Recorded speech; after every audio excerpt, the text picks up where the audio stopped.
작년에 처음으로 이제 수익률 3자리 이상을 달성했다고. 반도체 기업 좋죠. 근데 내 피부에 투자하고 좋아지는데 그걸로 돈을 벌 수 있는 것만큼 좋은 게 있을까요?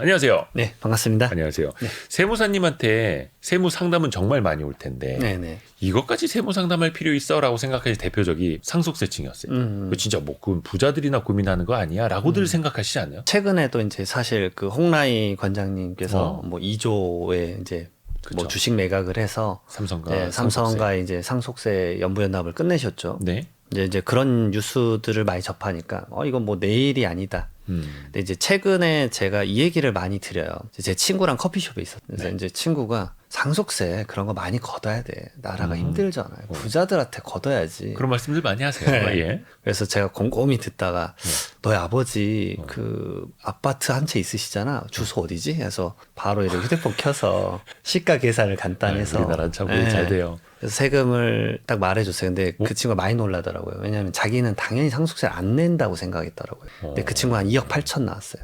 현재 간단하게 했는데 내야 할 세금이 예. 2억 8천. 그러니까 갑자기 이제 그 친구가 표정이 바뀌더니 이거 아니지 이건 아니지. 그래서 이거다. 이게 남의 얘기가 아니라 너 얘기다. 그러니까 갑자기 이제 스탠스가 바뀌는 거야. 이건 아니지. 나는 서민인데. 어차피 이게 국가를 생각할 때랑 나 자신을 생각할 때는 사실 사람이 좀 달라지긴 네, 해요. 그건 맞습니다. 누구나 뭐 마찬가지일 테고요. 네. 근데 이제 서울에 이미 아파트 이제 매매 가격이 이제 중간 가격 자체가 막 15억이 넘어버렸으니까 대부분의 분들은 사실 상속세 거의 과세 대상이 돼버렸기 때문에 평범한 중산층 분들도 사실 상속세 고민하셔야 되고 통계적으로도 그래요. 1년에 한 35만 명 정도 돌아가시거든요. 이분들 중에서 상속세 내시는 분이 우리나라가 한 7% 정도 돼요. 2만 1,000명 정도. 네. 거기서 사실 과세 표준이 낮은 한 1억에서 한 10억 사이가 한 76%나 돼요. 그러니까 생각보다 얼마는 안 내지만 이게 내 일이구나. 생각보다 그런 경우 너무 많이 흔하게 발생합니다. 그러니까요. 집 한 채만 있어도 상속세를 고민을 해야 하는 대부분의 또 이야기일 수도 있을 테고요. 근데 이게 참 상속 가지고 싸우는 이야기도 이게 드라마나 뉴스에서만 보는 게 아니라면서요. 제 사무실에서는 예. 제가 이제 경찰 분들하고 너무 친분이 두터워졌습니다. 세무사 사무실로 네, 저희 좀 안 좋은 일이 사무실에서 생겨서 경찰분들이 네. 좀 오세요? 저희 사무실에 너무 많이 싸우세요. 와서요? 네, 왜냐하면 세무 상담 받으러 와서? 네, 상속인들끼리 싸움. 저는 지금 이제 예전에 이제 코로나 때 좀 큰 경험을 한 적이 있어서 상속이 발생한 상속세는 그냥 무료로 상담을 좀 해드리고 있어요. 그러면 이제 예전에야 자산 어떻게 나눠가지고 세금 어떡하지 이런 고민이다가 네. 최근에 느꼈는데 이제는 와서 싸우세요. 엄청 많이 싸우세요. 그러니까 예전에 제가 한 3, 4년 전만 하더라도 30억 넘어가면 싸우고 50억 넘어가면 경찰 부르고 100억 넘어가면 조용하다. 왜냐하면 어차피 법원 가서 싸우니까. 그랬는데 요즘 제가 느끼는 거는 상속 재산이 10억 미만이어도 싸우세요. 근데 이게 법원 통계로도 나와 있는데 예.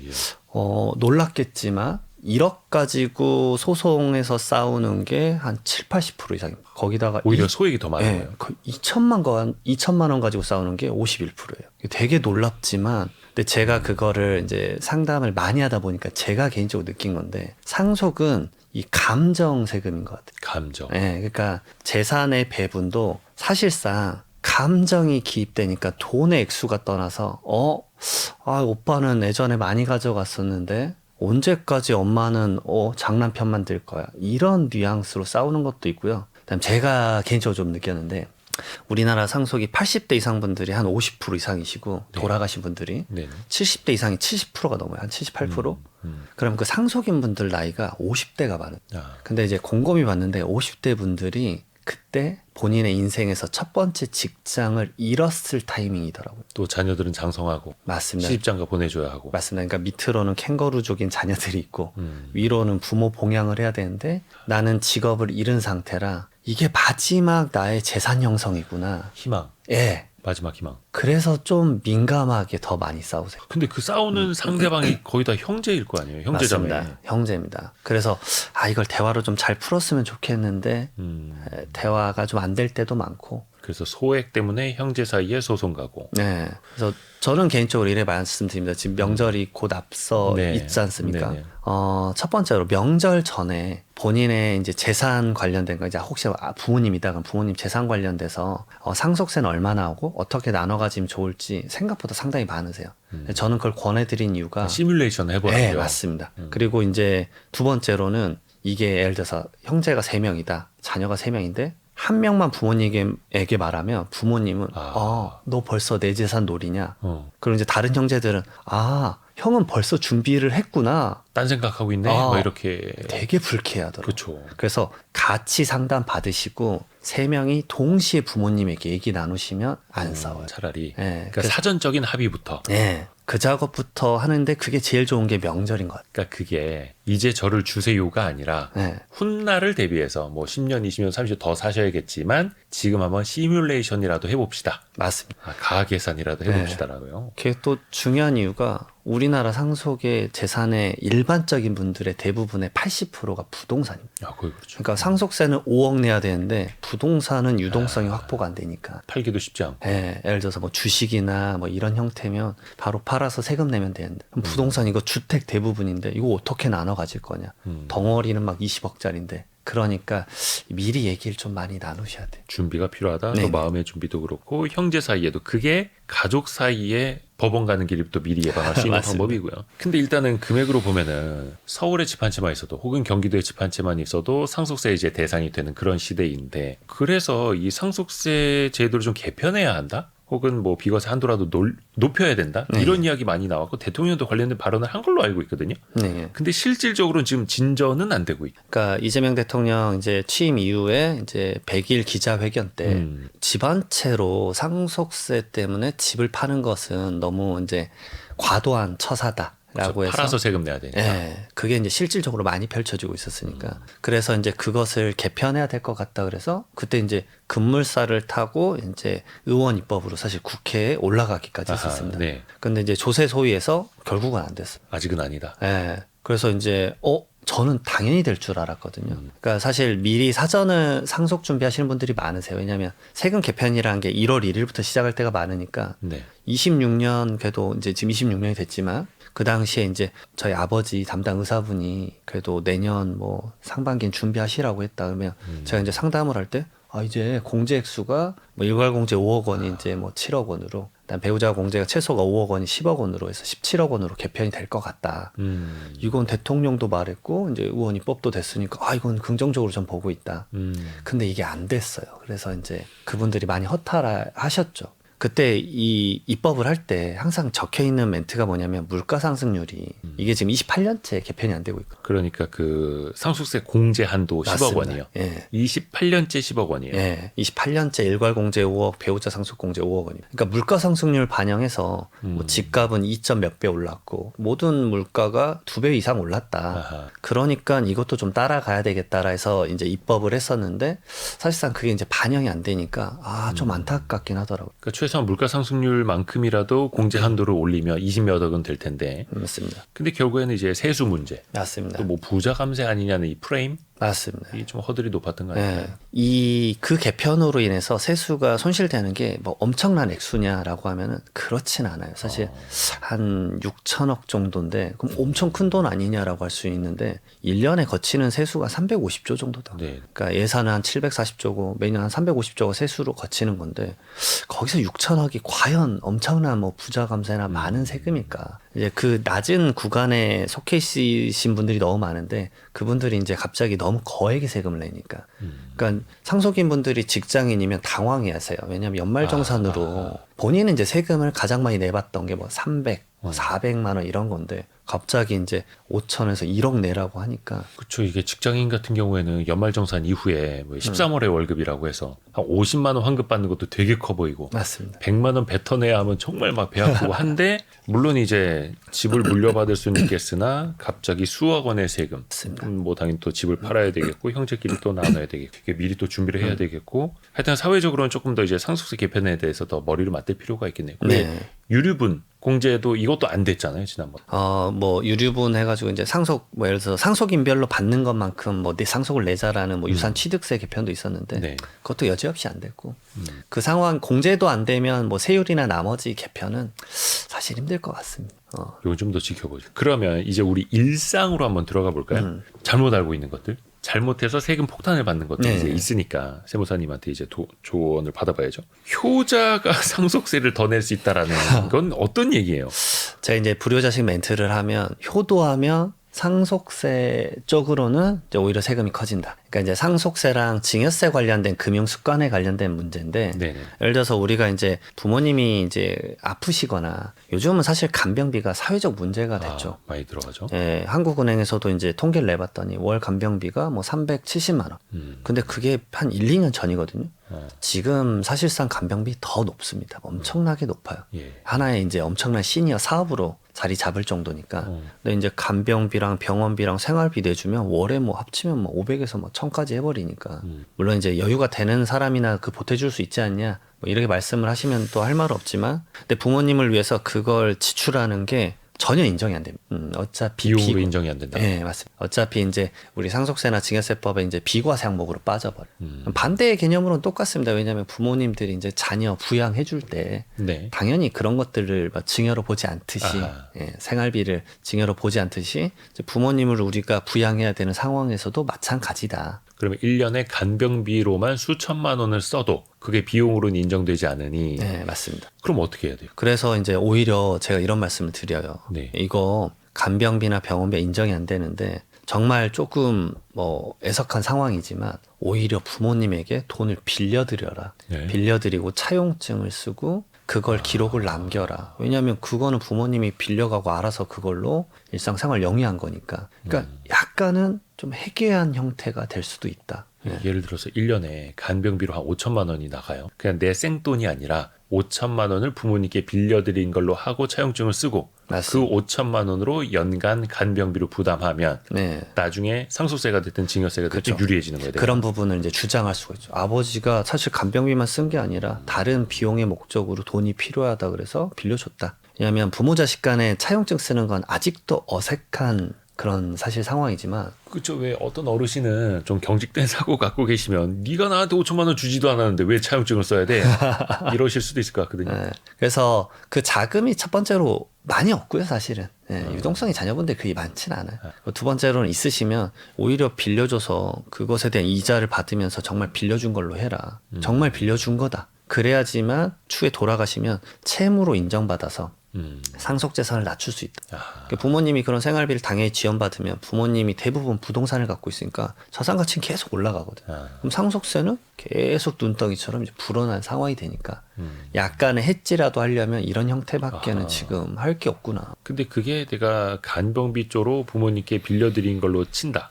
차용증을 써야겠으나. 근데 이제 금융 쪽으로 실질적으로 이체가 된 것과 기록을 남겨놔야 되잖아요. 맞습니다. 그건 무조건 남겨놓으죠. 그러니까 큰 목돈을 줄 수 있느냐 이런 여부도 고민해봐야 되고 그게 안 되면 이제 부모님이 본인 자금으로 써야 돼요. 그러면 이제 부모님들 서운해 생각하시죠.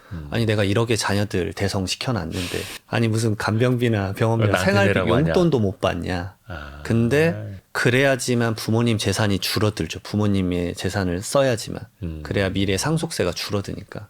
그러니까 참 아이러니합니다. 효도를 하면 상속세가 더 늘어나는 상황이 돼버리니까. 물론 이걸 들으시는 분들도 좀 불편하게 보실 수도 있겠으나 어찌됐든 간에 이게 합법적인 절세 방식이라는 거죠. 그 틀 안에서 법의 네. 그 틀 안에서. 또 이게 시간이 많지 않은 게 고령의 부모님이 요즘엔 이제 그 치매 걸리시는 비중도 많고 물론 이게 경증이냐 중증이냐 달라질 수 있겠습니다만 재산 관리 측면에서도 좀 위험한 순간이 올 것 같아요. 우선은 제가 이제 혹시나 명절 때마다 그래도 자녀분들이 부모님에 갖고 좀 주무시잖아요. 예. 그 명절 때 이제 집에 가서 네. 뭐 본가 가서 이것 좀 기억하셨으면 좋겠습니다. 치매의 전조 증상이나 많은 것들이 있거든요. 제가 이제 워낙 이런 상담을 많이 받다 보니까 저도 책도 쓰고 이러다 보니까 치매에 대해서 사실 논문도 많이 봤어요. 이게 경증의 강도가 뭐 1부터 10까지 있지 않습니까? 네네네. 생각보다 주무실 때 잠꼬대로 막 격하게 싸우거나 악지르는 형태가 보여지면 그게 치매의 하나의 증상입니다. 근데 이거를 왜 알고 계셔야 되냐면 치매를 자녀분들이 접촉을 자주 안 하니까 몰라요. 그렇죠. 부모님 네. 주무시는 걸 보기가 좀 그렇죠. 흔치 않죠. 매일 통화하는 것도 아니고 그러니까 오히려 주변 분들이 더 많이 빨리 깨우치거든요. 근데 제가 그 경우를 많이 봤어요. 그걸 악용합니다. 이게 치매머니 범죄가 정말 많아요. 누가 악용을? 주변 사람들이. 그래서 저는 이런 경우도 많이 봤는데 종교단체에서 거의 30년간 알고 계셨던 분들인데 아니 나 3천만 원만 빌려줘 해서 한 10분이 진짜로 빌려간 거예요. 근데 우리가 부모님 계좌 내역을 매일 보지 않잖아요. 네네네. 돌아가시고 나서 그걸 확인한 거예요. 아. 근데 그 중에 한 분이 양심 선언하시고. 근데 이거는 예산 일이고 많습니다. 아니 그게 그러니까 저 양반이 치매라는 걸 알고 빌려달라는 거야? 아니면 맞습니다. 빌렸는데 치매 걸리고 나서 안 갚는 거? 뭐 둘 다 있을 수도 있겠고. 이게 사람들이 딱 알아요. 이 사람이 갑자기 왜 이렇게 감정의 기복이 커지고 기억을 못하지? 그러니까 또 그런 분들이 만났을 때만 얘기해요. 휴대폰에 이런 기록들을 안 남기려고. 만났을 때 그래서 현금 뽑아서 줘. 아, 카톡 메시지로 안 네. 남기려고. 그러니까 그런 것도 봤고요. 이야. 그 다음에 몸이 아프시잖아요. 그러니까 야 이게 좋대라고 하면서 막 이상한 약 같은 거를 아주 덤핑에 판다거나. 아, 비싸게. 저는 이상한 코인에 다단계에 빠지셔서 3억 쓰신 분도 봤고. 근데 그게 정신적으로 좀 이렇게 온전치 않은 상황을 알고 막 악용하는 사람들이 맞습니다. 주변에 있다는 거예요. 예, 그리고 막 구술해야 된다 그래서 몇 억 쓰시고 어머나. 이런 것들 자녀한테 말하면 자녀는 이제 절대 반대할 거니까. 아, 모르게. 예, 근데 그것도 돌아가신 다음에. 그렇죠. 근데 환장할 일이 뭐냐면 상속세 중에 이런 게 있습니다. 네. 그러면 돌아가시기 전에 1년 내 2억 원, 2년 내 5억 원의 인출 금액이 있는데 그걸 소명을 못하면 상속인이 그걸 상속재산에 넣어서 상속세를 내야 돼요. 오메나. 그러니까 그런 게 발생한다. 그러니까 돌아가시기 직전에 저는 이걸 너무 많이 경험했는데 죽음에 도래하면 사람들이 이성적으로 생각보다 활동 안 해요. 아, 그렇죠. 예, 그래서 저는 막 지리산 산삼을 막 이게 진짜 산삼이 맞을까라고도 모르지만 그걸 막 5천만 원에 사시고 이런 네. 경우 너무 많이 봤어요. 이런 경우도 있었습니다. 병원에 올 때마다 그 사람 100명한테 300만 원씩 줘야 당신 천국 간다 그래서 정말 많이 봤어요. 그러니까 세상에 참 나쁜 사람이 많아요. 예. 그런데 그게 정신적으로 제대로 맞습니다. 판단을 못 하실 때 맞습니다. 그런 위험이 있다는 거죠. 예. 그리고 그 인출 금액을 소명을 못하면 또 상속인은 그 돈을 받은 적도 없지만 세법에서는 이렇게 보는 거죠. 현금 인출 금액 어디다 썼겠냐? 자녀한테 줬겠지. 그러니까 자녀가 소명을 못하면 자녀에게 약간 이제 화살이 날라오거든요. 아니 그러면 그게 우리 어머니나 아버지가 다른 사람한테 속아서 뭐 3천만 원, 5천만 원을 내주고 다른 사람의 마늘밭에 이제 묻어 있을 수도 있는 건데 자식한테 그거 상속세 내라고 한다고요? 네, 맞습니다. 국세청이? 소명의 의무가 상속인에게 있어요. 1년 내 2억, 2년 내 5억 원이 넘어가는 금액이 돼요. 너무 큰 금액이면 예, 맞습니다. 근데 생각보다 그게 많고 그 중에 하나가 또 이 간병비가 있어요, 사실은. 간병비. 왜 그러냐면 간병인 분들이 요즘은 이제 간병 센터나 이런 이제 공식 업체가 많이 생기긴 했는데 예. 사실 좀 아름아름 구하시거든, 사실은. 아, 그죠. 뭐 누구 네. 아 지난번에 병원 갔을 때 그분 뭐 괜찮던데 소개 좀 해줘 뭐 이럴 수도 있고. 그렇죠. 근데 이제 그 간병인이 대부분 약간 이제 우리나라 국적이 아니신 분들. 아, 근데 이제 약간 그 일을 하면 안 되는 뭐 불법 체류나 계좌도 없으신 분들이 많아요. 아하. 그러면 그분들은 항상 이렇게 말씀하시거든요. 현금 뽑아서 주세요. 그러면 결국 또 현금 뽑은 내역이 생기는. 그래서 하다못해 제가 간병인 분들에게 그런 비용을 준다 그러면 분기마다 그래도 확인증이라도 받아놓고 그분들 신분증이라도 사진이라도 찍어놔라. 가장 안전한 건 계좌이체를 하는 거고 네. 그게 안 되면은 확인증이 뭐 그냥 네. 간이 영수증처럼 네, 뭐 이렇게 그런 사인이라도 받아놓으라는 네. 거예요? 그리고 계좌이체를 말씀하시는데 계좌가 없는 분들도 상당해요. 그리고 계좌이체로 해달라고 하면 그분들도 딱 알아요.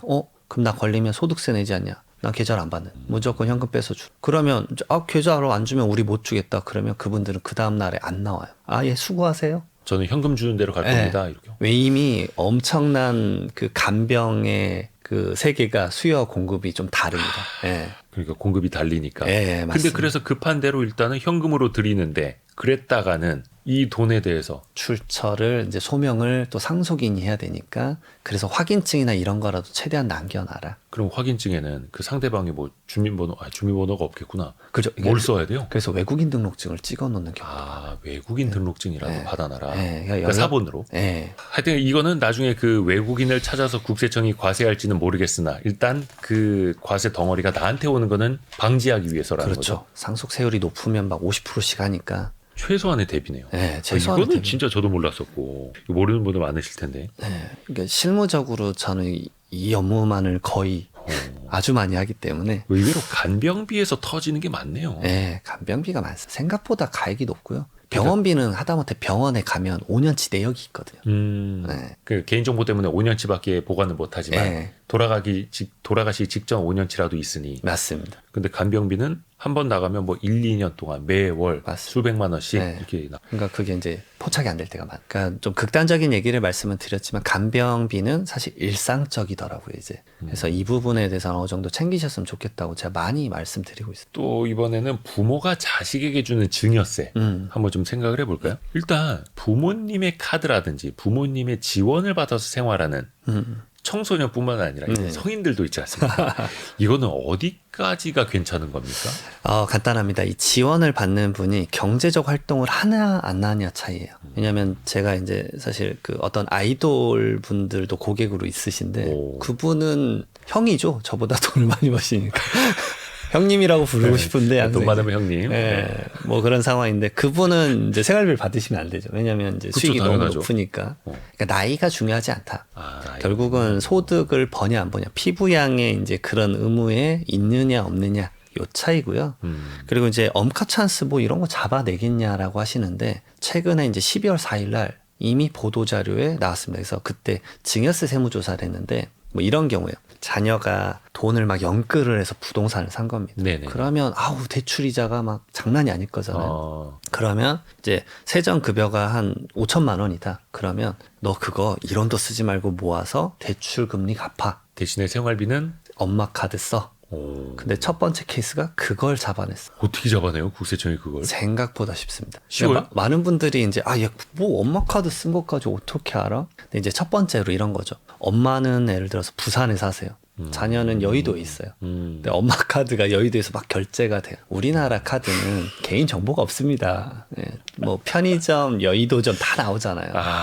그리고 이제 두 번째는 뭐냐면 지금 이제 연말정산 시즌이라서 연말정산 많이 하실 건데 네네네. 그러면 연말정산 간소화 서비스를 또 국세청에서 받으실 거예요. 네네네. 거기 뒤쪽에 보면 신용카드 소득공제라 해서 1년에 내가 얼마 썼는지 나오시잖아요. 그렇죠. 네, 대부분 5천만 원 정도 버시면 저도 연말정산 매년 막 몇천 건씩 하니까 플러스 1,500만 원에서 플러스 마이너스 한 500만 원 정도 쓰세요. 근데 갑자기 이제 집 사고 대출 받고 나서는 카드 사용량이 막 0원이야. 제로의 수령. 근데 엄마는 갑자기 한 2천만씩 더 써.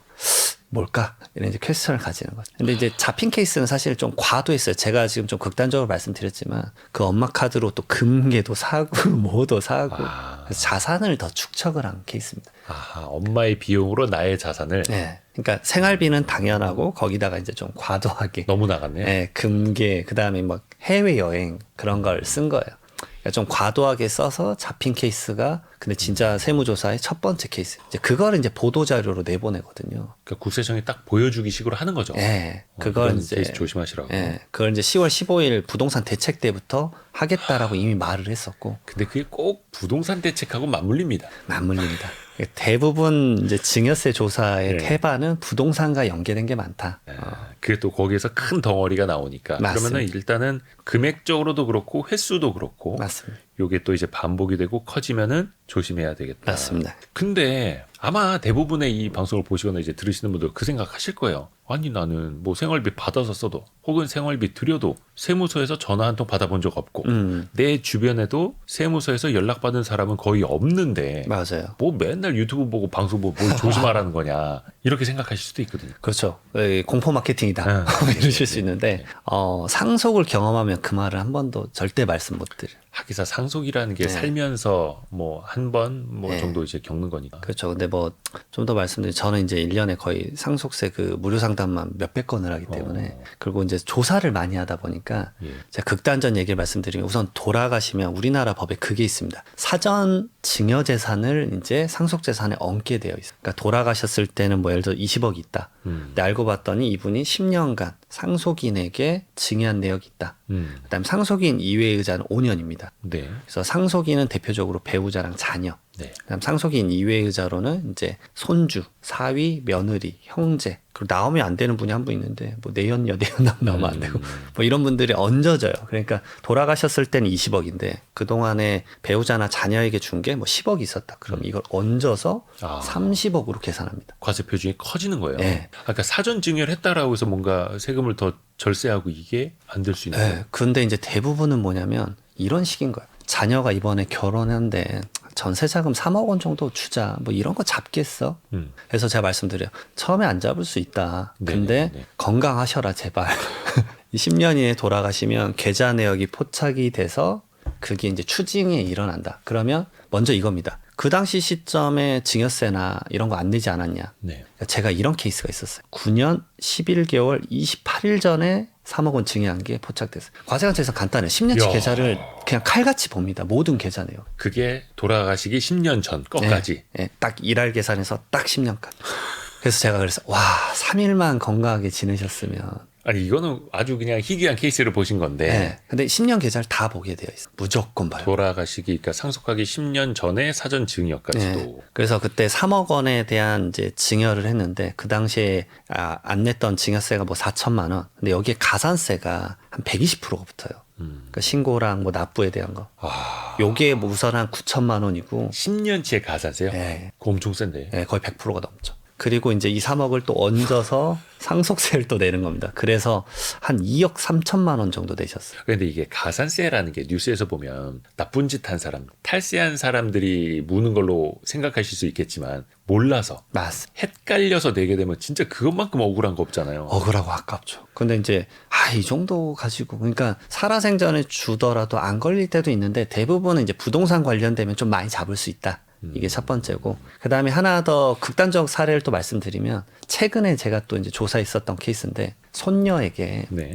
청약 통장을 만들어 준 거예요. 그래서 그럴 수 오, 있죠. 그럼 할아버지도 많아요. 그래서 월마다 2만 원씩 네. 그 120개월치 240만 원을 이제 포착을 해서 추징을 했습니다. 그래서 56만 원. 그러니까 말 그대로 계좌 내역을 다 보는 거예요. 소액까지도. 네. 그러니까 많은 분들이 뭐 100만 원 미만은 안 본다 이런 얘기들을 하시는데 예전에 좀 이제 세무서에서 좀 봐준다 그런 게 좀 있긴 있었는데 네. 요즘은 저는 이제 그 케이스가 제 전환점이기도 했어요.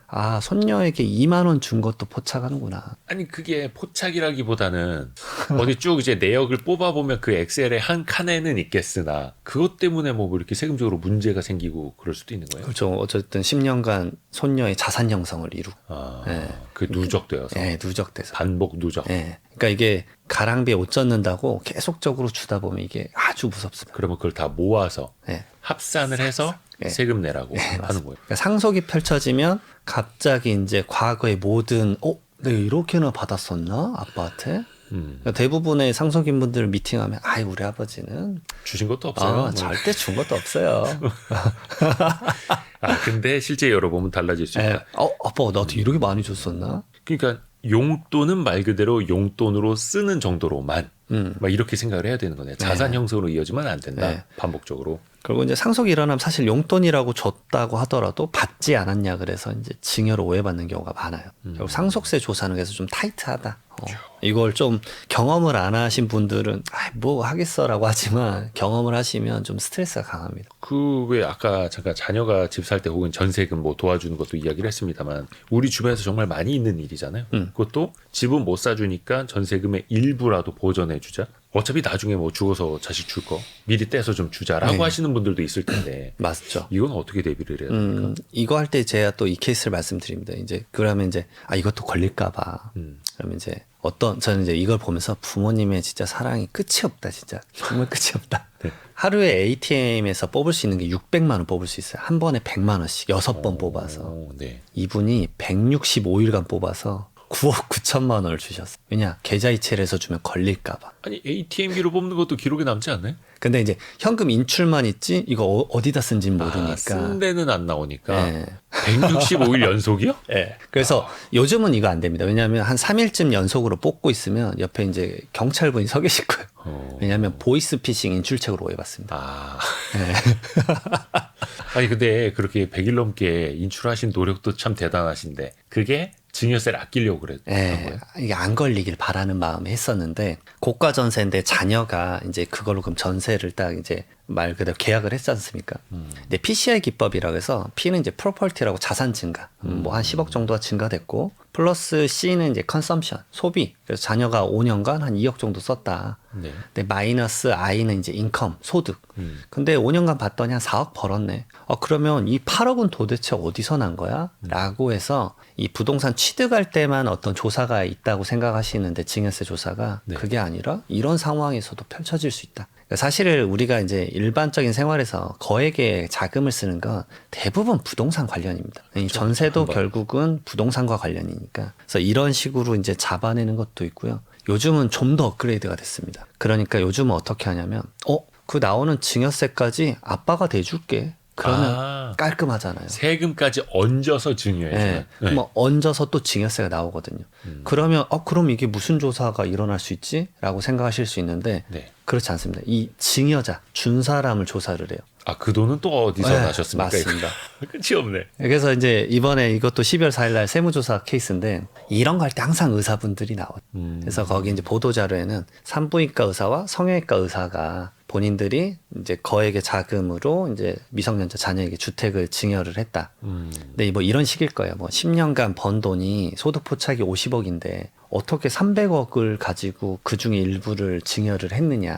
그러니까 증여세까지 부모가 물어줬으면 증여세는 문제 없겠지만 그렇죠. 부모님의 소득세가 문제가 되는 맞습니다. 거예요. 그래서 이제 대부분 이제 개인의 신분을 노출하고 싶지 않아서 뭐 이제 현금으로 줘서 진료 기록을 안 남기거나 이런 것들 이제 현금 매출 누락. 그래서 사업장에 대한 조사가 들어갑니다. 근데 이게 예전에도 했었어요. 근데 이제 요즘 빡빡해져서 다시 이제 부활한 겁니다. 그러니까 증여자의 소득에 대한 말 그대로 사업체 조사도 일어날 수 있다. 이게 진짜 일어나고 있으니까 이제 말씀드리는 이거는 연쇄 반응이네요. 연쇄작용. 특히 조심하셔야 이게 됩니다. 지금 뭐 국가적으로 좀 문제가 되는 게 세수가 잘 안 거치지 않습니까? 예정된 세수보다 뭐 1년에 몇십조 원씩 이제 펑크가 나는 그런 상황. 그럴 때 더 긴장해야 됩니까? 맞습니다. 경험상. 네, 올해 저는 아주 타이트할 거예요. 더 난이도가 올라가고 있는 게 좀 느껴집니다, 개인적으로. 아니 근데 이제 라디오 들으시는 분들이나 유튜브로 보시는 분들 입장에서도 보면 저 사람들 또 공포 마케팅하나 이런 생각 불편하게 하실 수도 있을 텐데 네. 뉴스를 봐도 뭐 큰 기업들이나 세무조사 받는 거지 정기 세무조사도 그렇죠, 그렇죠. 있다라고 하고 뭐 중산층 서민에게까지 그렇게 세무조사가 갈까요? 제가 좀 말씀드리고 싶은 거는 상속세 세무조사는 15억 전후부터 다 합니다. 그러니까 상속 재산 기준이니까 채무 빼기 전에 금액. 그러니까 내가 뭐 15억짜리 부모님이 아파트가 있다? 그러면 나는 상속세 세무조사를 무조건 하고 계좌 10년치를 무조건 본다고 생각하시면 15억 넘어가면은 세무조사는 그냥 무조건이라고 네, 거의 봐야 돼요? 100%라 보시면 되고 이야, 상속세 세무조사는 10주간 합니다. 그러니까 1, 2주 안 해요. 10주 정도예요. 지금 2달 반. 아니 무슨 뭐 기업 세무조사입니까? 그리고 또 야. 이제 소명이 안 되면 당연히 연장을 합니다. 그러니까 정말 조심을 해야 된다. 그래서 이제 그 당시 조사 예전에 뭐 주택 취득했었는데 뭐 자금 안 걸렸었다. 그것도 이 상속세 조사 때 다 걸릴 수 있다. 이거 신기하네요. 15억 이상 그 상속이나 증여를 하게 되면 당연히 뭐 이제 세금 내는 것까지는 오케이인데 그것 때문에 최근 10년치의 뭐 자금 이동이라든지 자산 증가 이게 또 소득이랑 맞는지까지 다 들여다보게 된다. 네. 그러니까 상속이 하나의 한 사람 인생을 정리를 하면서 모든 가족에 대한 것을 다 보는 상속이 좀 그래서 이게 경험하기 쉽지 않은 거지만 경험하게 되면 이렇게까지 보나? 강도가 좀 높구나라는 걸 그때 느끼시는 거예요. 그러면은 또 사전에 준비를 할 수 있는 것도 좀 몇 개 여쭤볼게요. 교차 보험이라는 게 있어요. 이게 보험 상품은 아닌 거고 부부가 서로 보험을 들어주면은 나중에 비용을 세이브할 수가 있어요. 네, 이제 부부뿐만이 아니라 뭐 부자간에 하는 경우도 있으시고요. 그다음에 이제 뭐 법인 사업체가 있으면 법인 사업체랑 이렇게 하는 경우도 있는데 간단합니다. 상속이 일어나면 대부분 이제 부동산 기반 상속이다 보니까 유동성이 없으세요. 그러니까 첫 번째 상속세라도 좀 내야 되는데 그러니까 제가 첫 번째 상속세라고 말씀드린 이유가 상속세가 한 3억이 넘어가면 부담 강도가 엄청 큰. 왜냐하면 그 돈이 계좌에 있으세요? 당연히 없죠. 당장 현금으로 3억을 어떻게 갖고? 그리고 부동산 기반에서 상속 취득세도 내야 되거든요. 그것도 또 몇 천만 원. 상속 취득세요? 멀죠. 왜냐하면 주택을 상속받았을 때도 취득세도 내야 되기 때문에 네네. 그것도 만만치 않습니다. 그러니까 최근에 제 이제 상속 끝났었던 건이긴 한데 네. 부동산만 110억 있으신 거예요. 그러니까 상속세가 한 44억 나오거든. 예. 취득세도 한 4억 나오고. 근데 그러니까 그 현금성- 부동산 명의를 내 걸로 바꾸는 과정에서 당연히 취득세가 들어가는 거예요. 맞습니다. 한 4억 정도 들어가고. 그다음에 상속세는 이제 연부연납이라 그래서 담보를 잡으면은 최대 10년간. 그래서 처음에 한 조각 내고 그다음에 10년간 나눠서. 쪼개서 11조각 쪼개서 낼 수 있어요. 네. 그래서 3억 한 3천 정도 되면 연마다 이제 3천만 원씩 내는 거고 사실 이제 딜레이 해주는 만큼 국가에서 이자도 가져갑니다. 3.1%부터 공짜가 없군요. 공짜가 네. 없습니다. 근데 이제 이 부담이 크니까 예를 들어서 사망 종신보험을 가입을 크로스로 하게 되면 그러니까 예를 들어서 계약자는 예를 들어서 배우자 그다음에 본인이 이제 피상속인 피보험자 그다음에 수익자도 배우자 이렇게 하면 그 내가 죽었을 때 배우자에게 사망보험금이 뭐 1억 원 이렇게 들어오는데 그건 상속재산에 포함이 안 돼. 그러니까 유동성은 생기면서 말 그대로 이 상속재산에 포함되지 않으니까 요 정도는 이제 많이 준비하면 좋은데 이걸 이제 나이가 드신 분들이 이 방송을 들으시면 사실 이미 늦으신 분들이 많을 거예요. 왜냐하면 종신보험도 이제 나이가 좀 일찍 해놔야 돼. 나이가 많이 드시면. 그래서 제가 많이 권하는 건 이제 피상속인, 아버지의 상속을 경험하신 분들에게 이제 상속인 분들에게 권해드려요. 이제 선생님도 자산 지키셔야 되는데 보지 않았냐. 부동산 기반인데 지금 상속세 내려고 정말 힘들지 않으시냐. 그러니까 이제 이 보험을 한번 가입하시는 거 권해드린다. 근데 이게 서로가 상대방의 보험료를 내주고 나중에 보험금은 그분이 받도록 하는 건데 이것도 그러면은 왜 국세청이 출처를 또 따라가면은 맞습니다. 이거 당신이 해준 거 아니에요? 이렇게 볼 수 있을 텐데 맞습니다. 어떨까요? 그래서 이제 보험료는 본인이 직접 내야 돼. 이건 100% 봅니다. 그러니까 가끔 이제 보험 가입하실 때 아니 그거 계약만 그러게 하면 된다고 들었는데 라고 해서 그분이 그러면 상속세 세무조사 해보셨어요? 상속세 세무조사하면 보험료 납입 내역 10년치 거 갖고 오라고. 그러면 거기 어떤 계좌에서 보험료가 납입됐는지 뻔히 나오잖아요.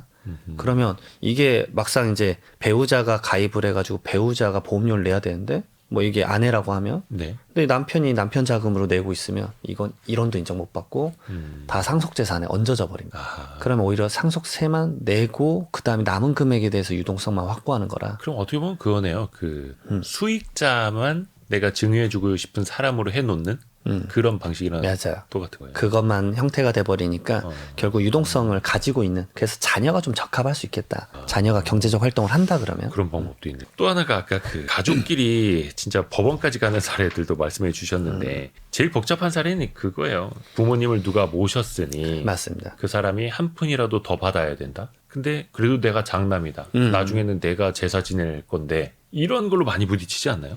제가 최근에 들은 말 중에 오랜만에 이제 충격적인 딕션이 하나 있었는데 그 딸 세 분이 모셨어요. 네. 근데 이제 장남 모시지도 않았는데 이런 말을 하셨대요. 그 따님들한테 그거 내 거니까 잘 관리하고 있어.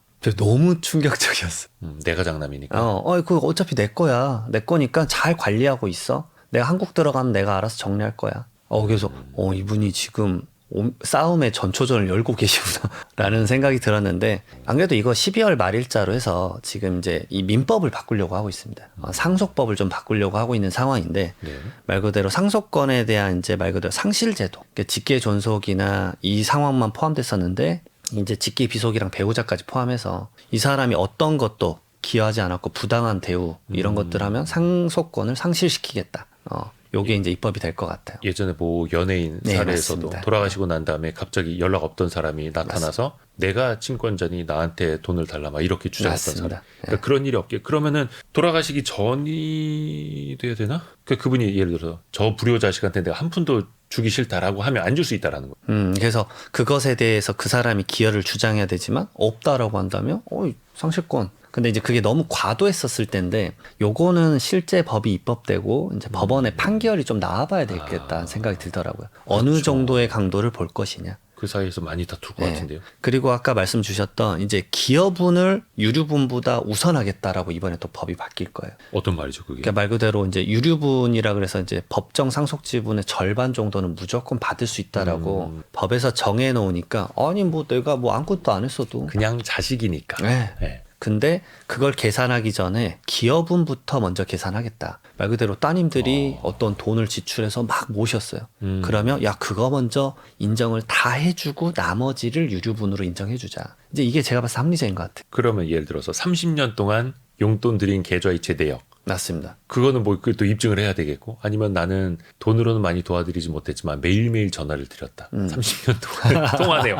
이런 것도 그러면 극단적으로 나중에 준비해서 입증해야 될 필요가 그렇죠. 있을까요? 그래서 저도 상속세 하면서 상속 재판을 많이 봤었는데 결국은 금융적인 지원을 전부 다 입증받으려면 기록을 남겨놔야 되더라고요. 아니 그러면 마음으론 그거 우리 쉽지 않다. 막내가 못 살아서 소득이 좀 이렇게 적어서 나한테 용돈은 많이 못 줬지만 나한테 와서 주말마다 같이 얘기해주고 제일 많이 했던 이거를 그러면 또 어떻게 이거는 나중에 판례로 그래서 이런 상황이신 분들이 요즘 상담 많이 오시는 게 미리 그래서 유증을 쓰겠다. 유증이요? 예, 유언을 쓰겠다. 오. 그래서 그러시면 써라. 그러면 유언 공증을 받으시면 그 부분에 대해서 미리 자산을 줄 수 있으니까. 생각보다 요즘 유언 많이 씁니다. 예전엔 거의 안 쓰셨고. 건강하실 때요. 네. 그렇죠. 이게 또 어르신들 입장에서 보면 너무 일찍 준비하는 것 같기도 하고 더 건강하게 오래 살 건데 방심을 또 하실 수도 있겠고 유언 공증 보통 한 몇 세쯤에 쓰시는 물론 사람마다 다르게 건강하실 때 쓰시고요. 왜냐하면 이게 약간 치매 상태에서 이걸 써버리면 이 유언에 대한 효력에 대한 다툼을 엄청 많이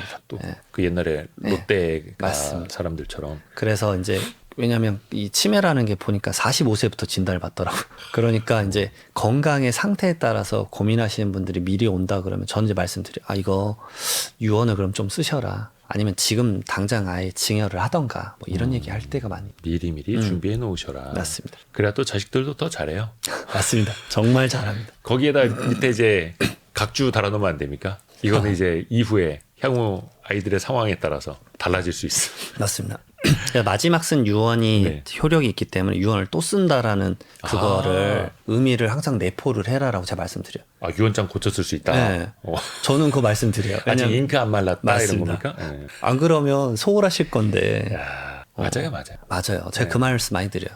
어쩔 수 없이 그렇게 가야 그러면 이게 아파트 같은 경우에는 뭐 공시지가 투명하고 거래되는 가격도 있으니까 근데 그게 아니라 시골에 있는 작은 땅이다 과수원이다 이런 거 상속받을 때는 어떨까요? 조금 더 복잡해지나요?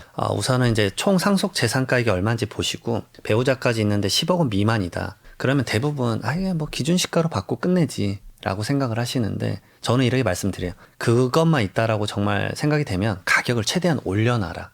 이걸 많이들 안 하시는데 제가 이제 토지 수용 사업을 많이 하는데 그 전답과수원이 어느 순간 공공택지지구로 지정이 되면 가격이 꽁충 뛰거든요. 그리고 미래 팔 때 그러면 결국 양도세를 많이 내요. 그렇죠. 양도소득세를 많이 내게 되니까 지금 가격을 올려놔라. 그러니까 제가 시뮬레이션 간단하게 해본 게 10억 원까지 어차피 공제다. 이때까지는 세금이 0원이다. 그러면 5억 원으로 아무 생각 없이 상속받았을 때와 간평에서 8억으로 올렸다. 감정평가로. 나중에 상속받을 때. 그럼 양도소득세 미래에 이걸 10억에 판다고 했었을 때 세금 차이가 한 1억 이상은 나요. 그럼 미래에 괜히 1억을 더 내는 꼴이 되니까 피눈물을 흘리는 거예요. 양도세를 그러니까 상속세는 내가 줄였는데 양도세에서 폭탄을 맞을 수 있는 거예요? 네, 그렇죠. 어차피 5억이나 8억이나 상속세는 똑같이 0원입니다. 공제 액수가 10억 원이니까. 그러면 상속이 이런 개념을 생각하셔야 돼요. 미래에 결국은 내가 이 부동산을 팔 수도 있지 않느냐. 그때의 세금까지 같이 믹스하셔야 돼요. 그러니까 상속은 정말 제가 부의 이전이라는 표현을 쓴 이유가 그러니까 그게 상속인들도 공부를 많이 하셔야 되는 게 부모님이 소중하게 일군 재산인데 자기가 공부 안 해버리면 미래에 결국 부모님 소중하게 일군 재산 어찌 보면 세금으로 많이 치환돼 버릴 수 있다. 그거 정말 공부하셔야 된다. 그러면은 상속세를 공제받을 수 있는 한도 내에서 최대한 높게 상속증여를 받아서 맞습니다. 나중에 양도 차익을 좁혀놓는 게 하나의 또 방법이 되는 맞습니다. 거네요. 미래를 위한 절세입니다. 그래서 그걸로 신고 맡기시는 분들도 많으세요. 왜냐하면 그게 상속세 신고 기한 내에만 감정평가해서 넣어야 돼요. 한참 막 지난 다음에 팔 때쯤에 이제 다시 감정평가하면 안 될까요? 야, 이거는 진짜 아는 사람들만 이렇게 할 수 있거든요. 네. 그래서 요즘은 이게 이제 많이 대중적으로 알려져서 요즘은 좀 문의가 좀 있으세요. 상속세는 안 내지만 내 재산을 높여놓고 신고를 하겠다. 미래에 팔 거니까. 그럼 이 경우에도 돌아가신 다음에 상속을 받는 것과 살아계실 때 조금 더 왜 그런 생각들을 많이 하잖아요. 좀 저렴하게 상속받아야겠다라는 그러니까 저렴하게 증여받아야겠다라는 이건 또 케이스마다 달라요. 그렇죠. 케이스마다 다르고 이제 지금 예를 들어서 근데 이제 저는 그런 말씀 드리는 거죠. 전답 과수원이면 이 증여도 못 받는 경우가 많습니다. 왜냐하면 농지법상 농지 취득 자격 증명이 돼야 돼요. 그렇죠. 네, 그러니까 막 지역이 멀리 떨어져 있으면 어차피 받지도 못한다. 그러니까 그런 것들에 대한 지식을 쌓아놓는 게 선생님들에게 필요하다. 공부를 해야 된다. 그러니까 부모님 재산에 대한 형태에 맞게끔 이거 지금 받는 게 나을까? 자산 가치가 더 올라간다 그러면 미리 받는 게 좀 나을 것 같은데 이런 것들을 증여와 상속 말 그대로 살아 생전이냐 아니 돌아가시고 나서 받을 거냐 요 고민을 시뮬레이션을 해보셔야 돼요. 정말 필요합니다. 오늘은 부의 이전 확장판 이 책을 이장원 세무사와 함께 읽어보고 있는데요. 이 책을 관통하는 핵심 구절 하나를 직접 좀 낭독을 부탁드려요. 상속은 돈의 이전이 아니라 이 사랑과 책임의 이전이다.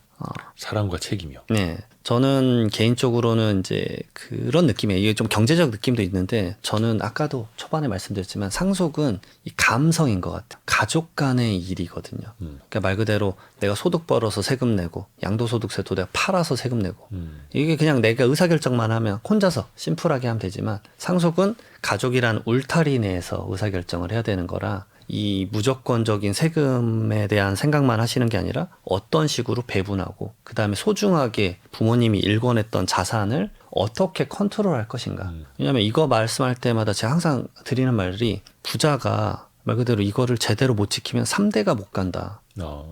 제가 예전에 700억 원대 좀 고액의 자산가분 상속을 했었는데 네. 280억을 내셨거든요. 그러면 440억 정도 막 이래 남으셨었는데 그분이 첫마디가 그거였어요. 그러면 이제 나 죽으면 얼마냐.